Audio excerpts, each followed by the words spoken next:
I'm a former IRS agent and teaching instructor.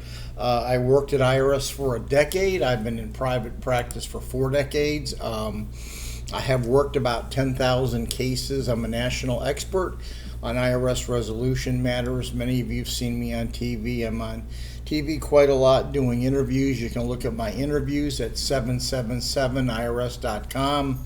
You can also find my team there.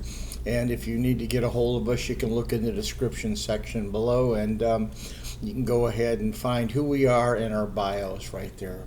Anyway, what I want to tell you today is something you probably don't know, is that IRS's algorithms actually go ahead and audit you.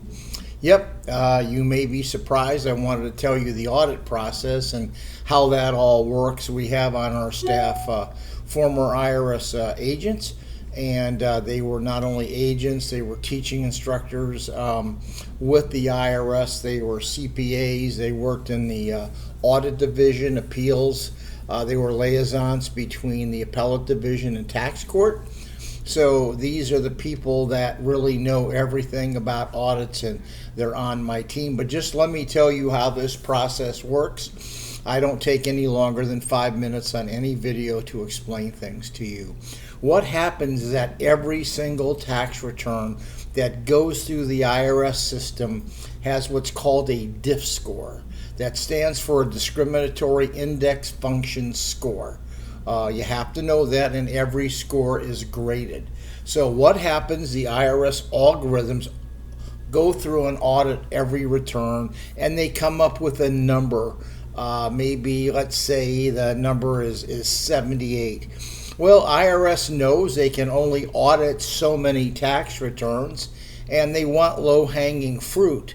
So if your tax return probably has X amount of flags and it has a score of 92, that means IRS's algorithms ran through your return, found a number of flags. The algorithms went ahead and kicked this return out. So what are the algorithms in fact looking for?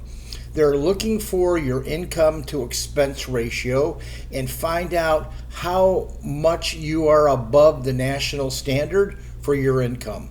After all, everybody at a certain dollar amount generally spends about or has expenses at X amount of dollars. So if you're starting to fall out of the standards that the national average has, IRS is going to say, that sounds like an interesting return to look at. But that doesn't, in fact, that's just the start of the audit process. IRS then goes ahead and gets these batches of return that has high algorithm or flags or diff scores, and they send them down to particular offices.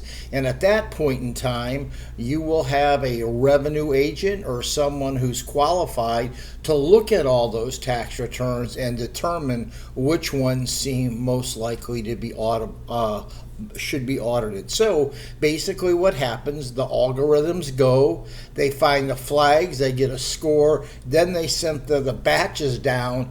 And let's say an IRS office can only have maybe 50 returns to audit. They may send batches of 300 down, but they're only going to audit 50. Experienced auditors know exactly what to look at. So remember, your algorithms will kick it out if you fall out of the national average in a bunch of areas. One way you can save your audit, or maybe not get audited, is put documentation if some of your expenses are real high. Like if you had a casualty loss or high charity, you can put those exhibits to your return, so in case the IRS kicks those down to auditors, they can go ahead and find out that the expenses are here. We're not going to take a look at that. Anyway, if this information was good, if you'd give me a subscription, I'd appreciate it. YouTube loves subscriptions because it shows that we have value. We do try to educate you so you can stay out of trouble and know who's scamming you, and at least find out the truth from former IRS agents like myself. Leave me a comment. If you want me to do a YouTube on something, not opposed to it, leave it in the comment section. Always appreciate you. Thank you.